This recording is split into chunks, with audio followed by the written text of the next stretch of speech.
Seiko Muri Zimbabwe. I hope you are having a wonderful day, a wonderful Thursday. They say a terrific Thursday or a terrific Tuesday.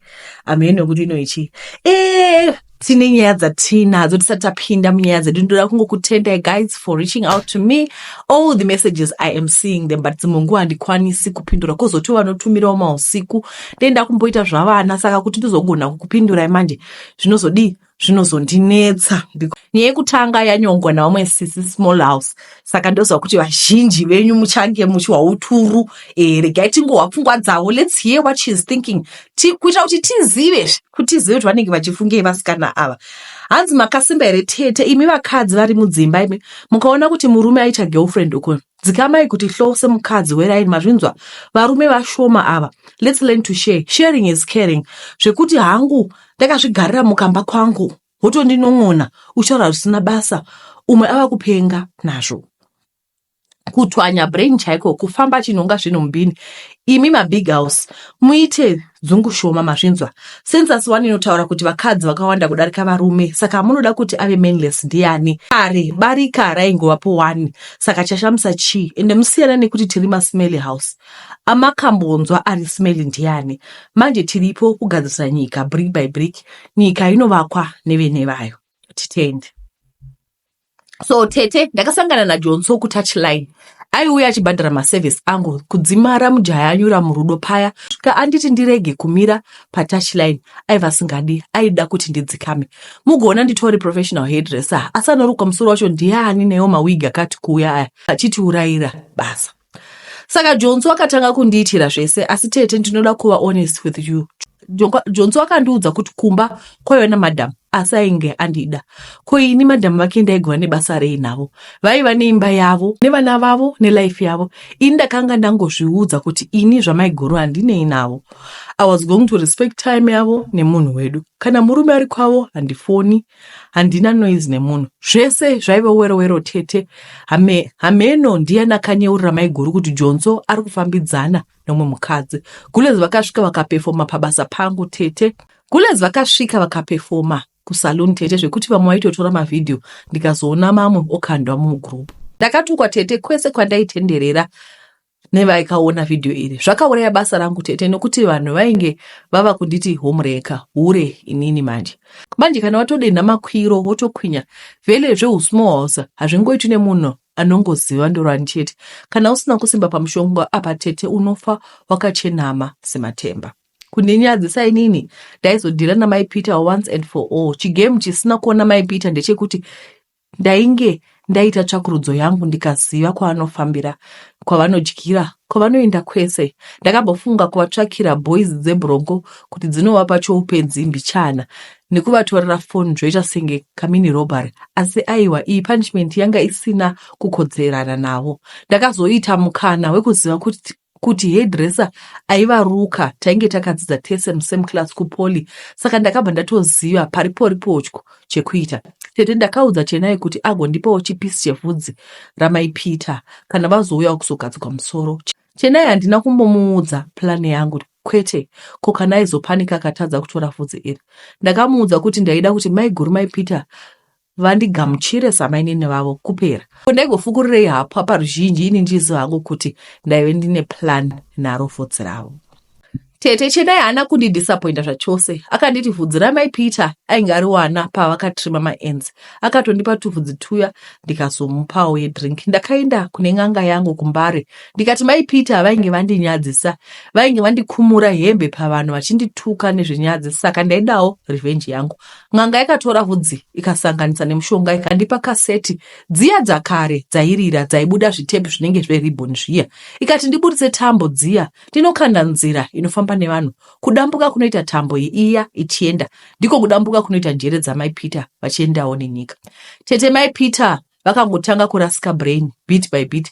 Dzamara baba Peter vavaendesa kuhama dzavo. Izvezvi variko dziri kutongokanga waya brain. Variko kumavorovondo uko. Murume ava wangu tete.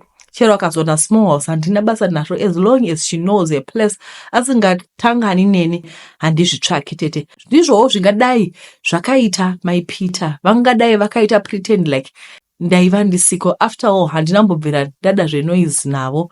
Zvindi zvavo zvekunogofa mungu mwena vakazviwanepi. Vamwe vari kuti kama achandishanyira, kana achishanya achashanya hake. Asi zvaizvizvi zvakanaka kuva pano, handina kubvuta, ndakasarudzwa. Akaimba wani murume murefu, touchline, ndakasiya kare tete. Ndiri Mrs. Kuva trending kwandakaita vauya kuzoonererwa pabasa pangu, ndiko kutrenda kwavachaita vachipenga vachienda.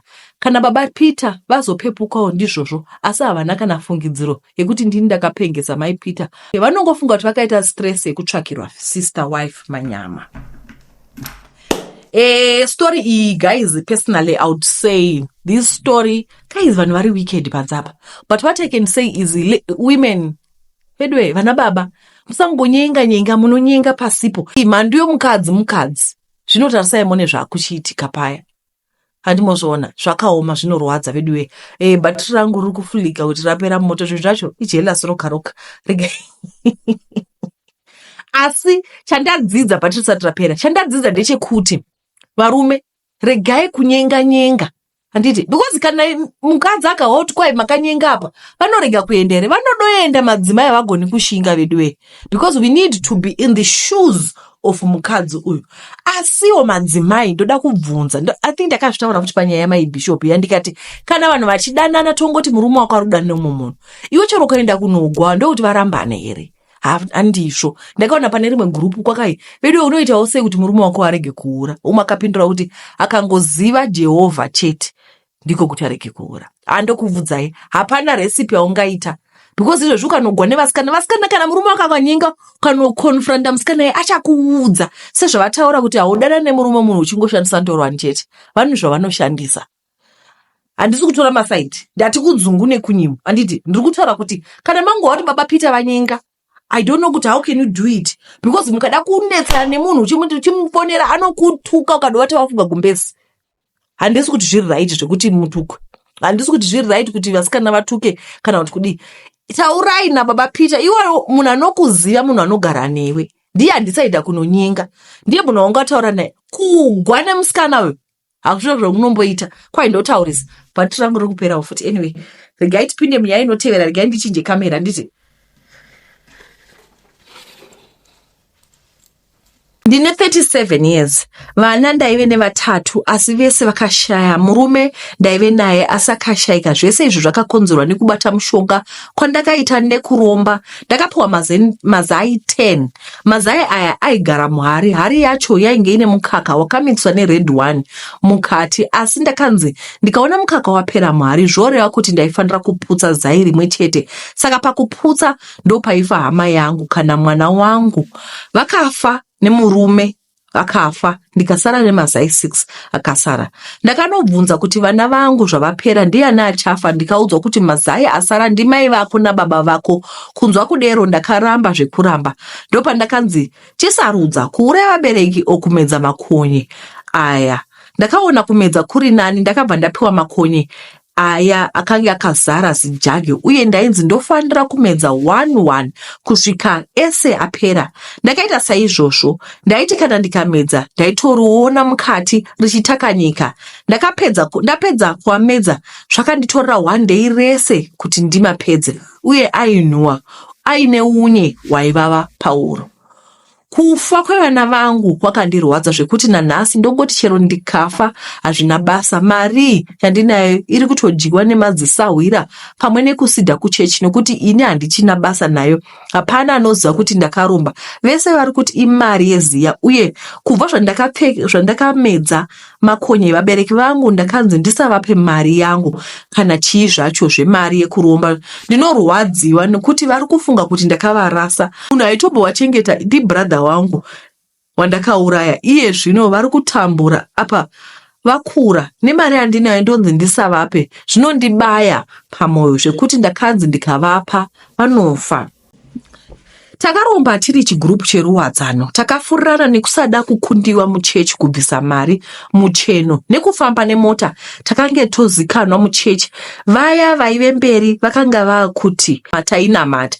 Nawo handichaendi kuchechi kubva zvandakamedza makonye. Ndine time ekuti ndinobuda unye muviri wose kana kufambiwa zvinorwadza. Honye idzi dzinodya mandiri, saka ini ndiri kurarama nenyama kana kuti liver yemombe chete. Ndotodya yakawanda nekufidha honye dzese dziri mandiri. Nyama yangu haifaniri kuibva, half done ndo inodiwa everyday. Ndodya nyama inotyisa, ndikasadya ndo pandinotanga kubuda unye muviri wese nekuvaviwa. Umo musi ndaive nevaenzi handina kuwana mukana wekunotenga nyama. Ndakarwadzwa kusvika mamwe arembera kusika rudzi achiruma. Ndakangosimuka ndakananga kunyama. Kudzoka ndakawana vanhu vaenda. Ndanzwa ndatambura, muviri wangu waibva wane imwe kala. Upenyu hwangu hwandiomera. Ndiri kupika jeri, hama dzangu, hapana chiri kunakidza muupenyu hwangu. Ndiziva vanototi zvinhu zvese zviri right. Bisirwa kana ndiri kufuta kuwedzera weight. Makonye aya ari kukura uye ari kuzvarana achiwanda mandiri. Madrinks ese handinwi. Mvura ndinonwa yandinopiwa ikoko yemutepu handimwi. Vabereki vangu havachafoni, vakatoramwa. Wese vanoziva kuti ndine mari asi ndiri kupa vamwe vanhu ndichinyima ivo. Ndaimbovapa ndichita zvese. Dai vaiziva kuti wai zvakadaro, pamwe zvaiita neniwo ndiri kutya. Handide navo. Ropa randakateura rakakwana. Ndiri kurarama life yekuregreta every time. Ndorara ndakagara musoro uchipisa nekufunga vamwe vandakaromba navo vachiri right, havana problem nekuti vari kuita zvinodiwa zvese. Ini ndakanzi kana waneta nehonye wakuda kuti tiurai vabereki vako uye tizobvisa, ndofa nadzo hangu. Handina hangu kuda kuisa mazita. Ndaona kuti ndingazikanwa pano nehama dzangu, asi avo vekuchechi vamwe vavo vari muno vanotoziva kuti ndine. Handina kuuya kuzofumura mukuru wedu, aiwa. Uye ndakatoudzwa kuti ndikaenda kumaprofita mose muri kufa muri 3, saka handina kumuprofita kwandinoenda. Ndini ndakazvida. Ndaiti ndiri kugona upenyu. Mari iri kungouya, haina kumira. Asi kuti handichina basa nayo, zvinobatsirei kuita mari yausingapi vabereki vako kuti ndivaudze tofa tese? Upenyu hwangu hwakaiswa pakona chaipo. Ndoti kana ndakatarisa murombo asina chinhu, ndochiva life yake nokuti hana ropa mumaoko, hana pressure seyandinayo. Upenyu hwake huri straight, chero hake aine nhamo asi iri nani panhamo yandinayo. Ndiri kunzi ndifungisise kuti ndoda zvipi. Uye vasikana vandakaromba navo vari kuti ndiuraye vabereki vangu ndidzokere palife yangu yakare. Uye ndiri kunzi ndatova mutadzi nechekare. Uye vabereki vako havachina basa newe nokuti ini ndakavarasa. Ndakushaya zvekuita. Ndiri pakati nepakati. Zvakaoma. Vedweka, nyaya idzi kana uchidziverenga dzinoita kunge jokosi chairo. Vakaramba kusacrifice vabereki vavo ndokubva wapuwa punishment yekunzi vadle makonye. Zvino makonye aya kwai wabuda unye, muviri wose unenge wangova unye. Kwai musi ndakavanga ndina vaenzi, kwai ndakavasiya ndikamanya kumagorosa kunotsvaka nyama. Wakuvaviwa zvemumakonye aya anenge akukuriminder kuti toda nyama. Vana vaJesus vatambura. Vana vaJesus vatambura pasi pano. Zvinhu zvacho zvakaoma. Regai tiverenge nyaya inotevera nyaya. Ndofunga vanhu vanenge vediwe zvinhu zvacho. Hai tete, inongonaka zviri pamuti munyoro, asi kana zvazouya kusaidi kwako ndopaunoona kuti ndairombesa, ndiri muprofita. Vamwe vanonditi n'anga. Kwaiva kutsvaka mari. Ndiri mudzimai, ndiri mutsvuku pakutaridzika. Ndakaumbika zvinoyemurwa newese ndapfuudzana naye. Makore ndine 29, handina mwana kana kumbopinda mumba, asi varume ndinochinjanisa. Vanouya vachida mushonga. Ndinoti kana ndikada zvangu murume ndinomupa muteuro kana mushonga wekuti anosvipa mukadzi wake odzoka kwandiri. Ndo chipo chandakapiwa ndichocho chandinoshandisa, asi handina kuzoziva kuti one day zvichandidzokera. Ndiri kuzvimba kuita matuzu mumagadziko. Ndakaitirwa back to sender neumwe mudzimai wandakapa chikwambo nekubva ndatora murume wake. Mukadzi uyu akauya kumataro achichema kushaya mari pamwe nekusemwa nemurume. Ndakamupa mushonga kuti anobikira murume kuti abvume kuiwa naye kumatare angu. Mushure mekuona murume kuti aive akatsvinda, akanoita saizvozvo, akauya nehabi. Ndikazovapa mushonga, asi murume ndakampa mushonga wekuti aseme mukadzi wake. Mukadzi akadzoka akanditi, mbuya, hazvisi kuchinja. Ndakamuti itori shavi, avire kwa mhofu. Sekuru rake ndorakamugara, akatopikirwa kuti aite vakadzi hopu. Zvaungaita iwewo, zvaungaita chiita mari yako, urege kuita stress. Ndakamupa gwati randaiziva kuti richachinja kuita chikwambo. Murume oona obva musiya ouya kwandiri. Akaenda, hana mari yakaita, asi kuuraya vana. Akadzoka akandiudza, ndikati ndinoda 5,000 US kuti udzose mushonga wangu. Ndiwo akatyora miko yangu. Apa ina habi wake taive tatuwa murudo zvekudaro. Indaiziva kuti mari hapana paanoiwana, chikwambo changu chinenge chowana ropa ikoko. Takagara kusvika murume azouya kuzogara neni kumatare.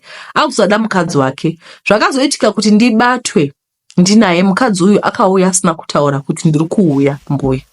Ndopa akasvika achiona ndichisasana nemurume wake, akachema, asi zvekuita paive pasina, uye aizondiitei. Akadzokera achingoitisana nemurume wake, asi anonzi akazoenda kun'anga iri kuMalawi akanopiwa mushonga weback to sender. Zvinova zvakakanganisa utano hwangu tete. Ndaita maronda kumagadziko, ndakanzi ndinofanira kutaura nemudzimai uyu, asi akati haana chaanoziva nekurara kwangu. Ndakafamba kwakawanda tete, asi hapana chabuda. Alright.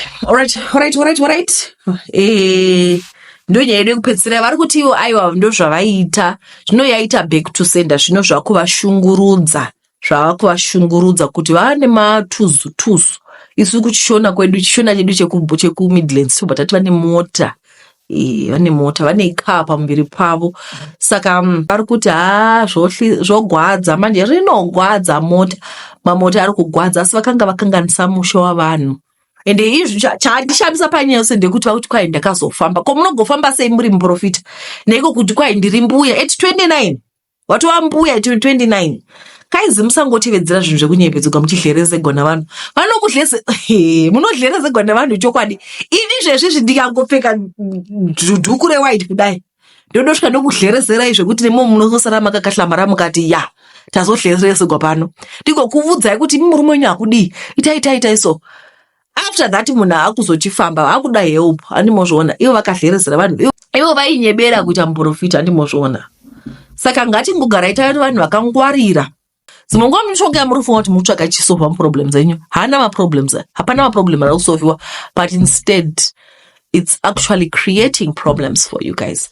Today I wished to do 2 episodes, but I'm so tired. I'm so tired. Even when I go to my message, I think I'll get back to you. I'm so tired. Emotionally, I am tired at the moment.